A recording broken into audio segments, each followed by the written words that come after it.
What's up, guys? Happy weekend eve.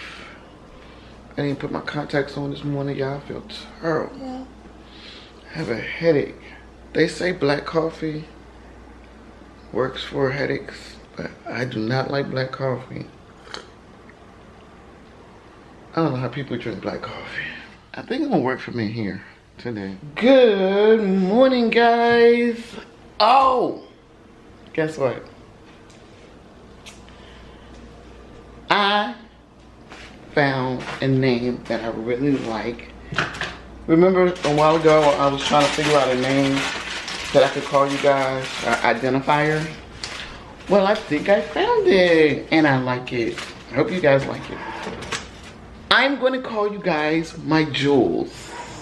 And I like it because jewels are indestructible, they're unique, they're valuable.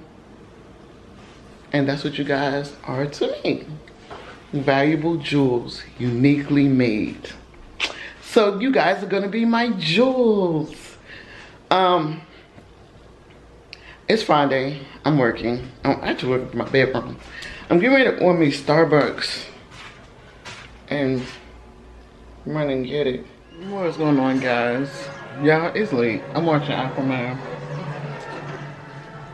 It's Saturday, 7:34. Y'all, I'm contemplating taking my braids down. I've had them in since July. It's time to take them down, huh? I haven't dyed my edges yet. That could be another reason I could take these out so I can dye my edges. And I haven't even dyed my eyebrows. Let's go to the bathroom and take these out. And then I can talk to y'all while we're in the bathroom. Alright, we're in the bathroom. I am about to section my hair off so I can start taking these out. I guess it doesn't look like it need to be taken out because I've been going through and retightening them. So that's why they don't look like a lot of new growth. But it's time for me to go. I have these in around the 4th of July. So what I'm going to do is take them out and just start. I'm going to take them out, condition my hair. But while I'm taking them out, how about story time? My battery is low. I need to invest in me another battery. But let's do a story time. It's going to be a story time from when I was young. You ever think back in your life and think about how you were in your past life as far as the you used to be? Because when I think about who I used to be, I'm like, oh, what was she thinking about? So it was around this time I think I had 2 kids at this time. So I was like 22. I had 2 kids. And my mom was trying to convince me to leave my children's father, who had been with since I was 14. I was like, no, I'm not leaving him. I love him. I loved him because I didn't know how to love me. But anyway, neither here or there. And she was like, I don't understand why you just won't leave this guy. He's not a good person. I was like, yes, he is, mind you. He's living with me on Section 8. I get food stamps. 22 years old, 2 kids. I get food stamps. He's working. Don't bring the money home. He gets paid, go to the nearest drug dealer, give him all his money, come home with maybe $5 or $10. But he's a good man.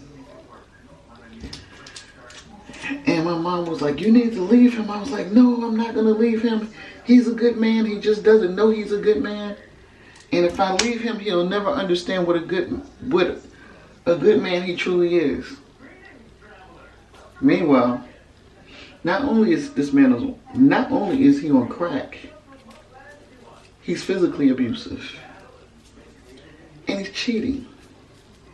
But I need to convince this man that he's a good man. This, ladies and gentlemen, is a story of a young woman who was truly lost in the sauce. I didn't know who I was. I didn't know my worth. I had no idea what I was worth because I was always told that I wasn't going to be anything, amount to anything, or have anything. And the one person that did want me, even though he was a crackhead, a cheater, and an abuser, at least he wanted to be with me. I was always told nobody else was want to be with me, so somebody finally wanted to be with me, and they wanted me to let them go, and I didn't understand it. I'm gonna have to cut my hair. I have to cut my ends. So me and my mom continued to talk, and I remember looking at her and was like, at least he has an excuse for his behavior. He's on drugs. Your husband is not on drugs. He's just mean. So that does tell you that the example that you're raised with, you wind up with. Because I did wind up with somebody that was very similar to my stepfather. Very similar. The cheating and the physical abuse. The only thing, my stepfather wasn't on crack. I just kept thinking that if I could get my children's father off of crack, he would be a way better person than my stepfather. When you go through trauma, sometimes you develop this savior complex. Like you need to save people. But you can't save people who don't want to be saved. You can't want more for somebody else than they want for themselves. And I wanted more for him than he wanted for himself. And I remember I used to tell him, you need to stop this. You need to stop this. I could forgive you 1,000,000 times, but that 1,000,001 might break us. You just need to stop. I want to keep our family together. The truth was, now that I realize what was going on in my life, which I didn't at the time, I didn't want to be a statistic. I didn't want to be a young black mother with children who didn't have the father in the house. It took me a while to wean this person out of my system. How I weaned him out of my system is I started thinking about everything that was told to me when I was growing up and how I was allowing myself to succumb to what they said I would be. Like, you mean to tell me the only person that was going to want me was somebody that was on drugs, that was an abusive, and that was a cheater, and this is what I had to settle for? No, I could do better than this. With kids or not, I could do better than this. And I remember when he knew I was trying to leave him, and he told me, no man is ever going to want you other than to sleep with you because you have 4 kids. These your kids, dummy.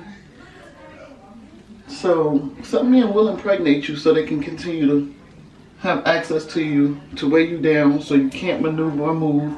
And so in their minds, they'll make you undesirable for anybody but them. And I believe that was his goal. I went through a lot trying to be with this man. And y'all know what? I think I would have loved him long before I did if my mom would have stayed out of it. I remember one time my mom came to my house, and this is all while we was living in Richmond. And she was just leaving. He was coming back from the store, I'll never forget this. And he was stepping up to come in the house, and she said, you need to get your stuff and get out my daughter's house. And I was like, she was like, get your stuff and get out my daughter's house. And he looked at me and said, do you want me out? And I said, no. So we can assume at this point my mom didn't like my children's father. At all. At all. Oh, my battery blinking. Yeah, I'm gonna have to come back when I get all my braids out. I think I'm gonna have to cut my ends. Yeah, I might have to cut my ends. Alright, I'll be back, y'all. And we're gonna finish with the story time. I'm gonna tell y'all some of the things that I went through trying to maintain a relationship with a crackhead. I'll be back. Alright, y'all, I'm back and all my braids are out. Yes, goodness. It only took me like an hour and a half to get them out. I'm surprised that I was able to get them out that fast. So we were talking about me back in the day when I was with my children's father. Let me just say this, back up a little bit. I know I said I stayed with him because I didn't want to be a statistic, but there was another reason too. Being that I had childhood trauma, a big issue that I had for a long time was acceptance, being accepted. I always needed to feel accepted. Because I wanted to be accepted, I found myself in some very vulnerable situations. Being taken advantage of, being used. And I'm talking about, you know, even by family members. Oh yeah, I'm gonna have to, maybe not. So that is one reason why I stayed with him as long as I did. Just being in a relationship with somebody who accepted me for me. That was the biggest thing that kept me there. I never felt my mom had my back. So I did stay with this person because I felt like he had my back, which he really didn't. Moving forward, I've already told you this guy was abusive. I already told you he would cheat habitually. Like literally, I would find phone numbers and I would call the girls, because back then we didn't have cell phones.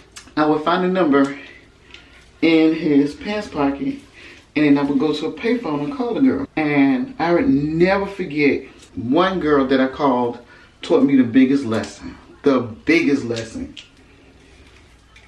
I said, you messing around with my children's father? This is my man, and you're messing around, and you're messing with a family, and you need to back off. And she said, do he know he's your children's father? Do he know y'all in a relationship? She said, listen, I'm not here to take him seriously.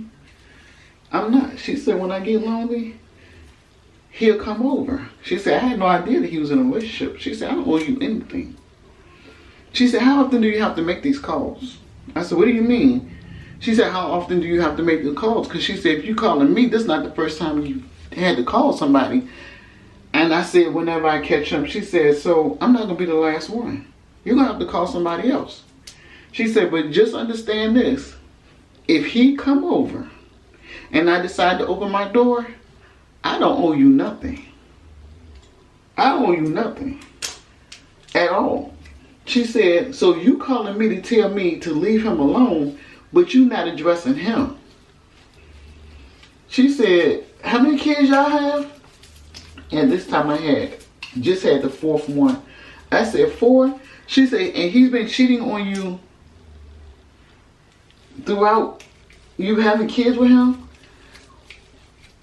She said, obviously he has. She said, you keep having babies by him? I was like, ugh. And me and my crazy stuff stayed on the phone with this girl. But again, she taught me a valuable lesson. A valuable lesson. Now look at all this hair. Good thing I don't have thin hair. But yeah, that sister taught me a very valuable lesson. And ever since, I'll never forget, ever since that call, I've never called another woman. That was a very valuable lesson. So, you can learn from anybody. I learned from one of the women he was cheating on. Don't call the other woman, you address your man. It's not the other woman that owe you anything. And see, you mess around and contact the wrong other woman, she'll keep messing with your man in spite. In spite. It's not the other woman that owes you, it's actually your man. What made me finally leave my children's father? There was a girl with a very unique name. I'm gonna call her Star. And she had got so bold where she would come to the house and pick him up. They would wait till at night, but I don't think she knew about me. She didn't know about me.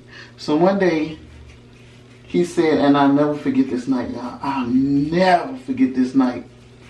One day he said that he was gonna go to the store because he used to drink 40 ounce beers. Coke 45s to be exact. Anyway, he said he was gonna go to the store and get him a beer. And I said, but you have one that you haven't opened in the refrigerator.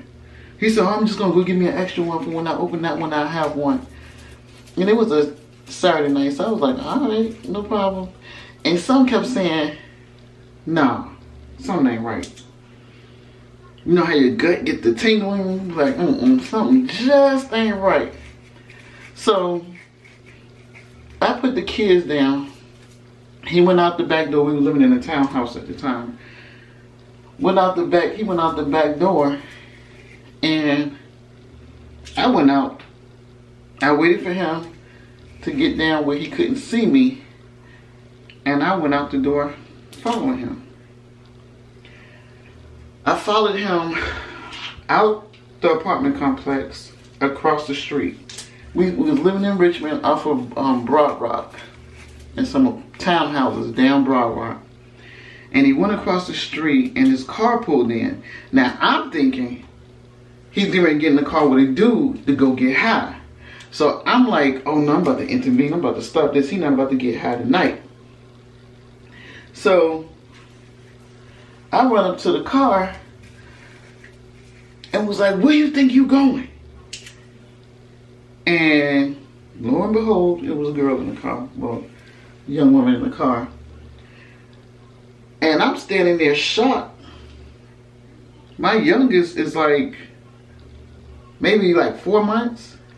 I'm like, you have got to be kidding me. You getting ready to sneak off with a girl? So I'm standing there like, how dare you? We just had a baby. And da-da-da. Now, mind you, remember I said earlier, this girl said, the woman don't owe you nothing. Remember I said that? Remember I said that was a hard lesson for me to learn? So what happened was, oh, this needs to be toned up here. The girl in the car, instead of her taking off like I thought she was going to do, because, you know, I'm standing there yelling at my children's father saying, we got 3 kids, we just had a baby, we have 4 kids, our youngest baby is a couple of months old, how can you do this, how dare you, why are you doing this? I'm standing out there yelling at him. She's sitting in the car. She turns down the music, and she says, and I quote, I'll never forget it. You know how some things that happen in your life you just never forget? She says, get in the car. You don't have to take this. Get in the car. And he gets in the car. And I'm like, did he really just get in the car? He got in the car and left. Was gone all weekend. All weekend. All weekend. Did not come back. All weekend. I'm depressed. I'm crying. His sister comes over trying to console me. I go to my mom's house. I won't be alone. My mom is probably overjoyed at this point. Like, you finally gonna leave this dude. So he comes back and he's like, oh, I'm sorry. I don't want to lose my family. Please don't take my family from me. I don't know what I was thinking. I was just caught in a situation. I didn't know what they do. So I'm like, okay, never see her again. We're going to get through this. You think that worked? So when it didn't scare her off, he continued to see her. There was one incident where he left with her, but took our middle son and stayed all weekend because she had a little girl.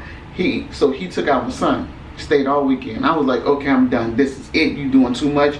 Now you're taking our children on your little trips with you. I'm over this.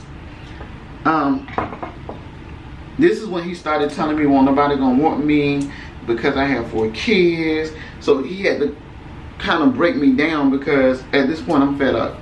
And he would say stuff like, you know, you have 4 kids. Men don't generally want to date women with children. So it was a constant attack. The way I left my children's father is we were staying in Fulton Hill. And I rented this house.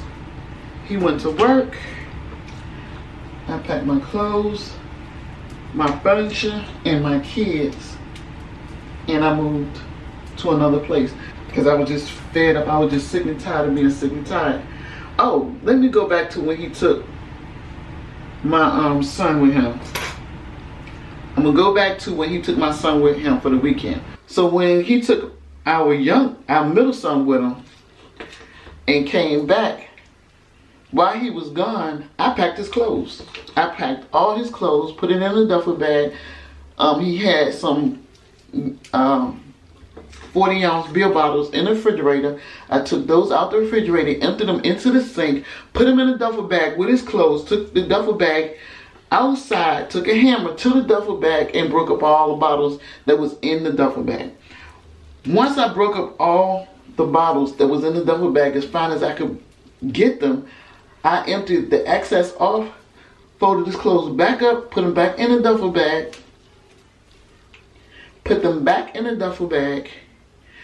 and set it by the door. When he came home, he was crying and carrying on because he used to cry crocodile tears, and that used to get me, but at this point I was like over it.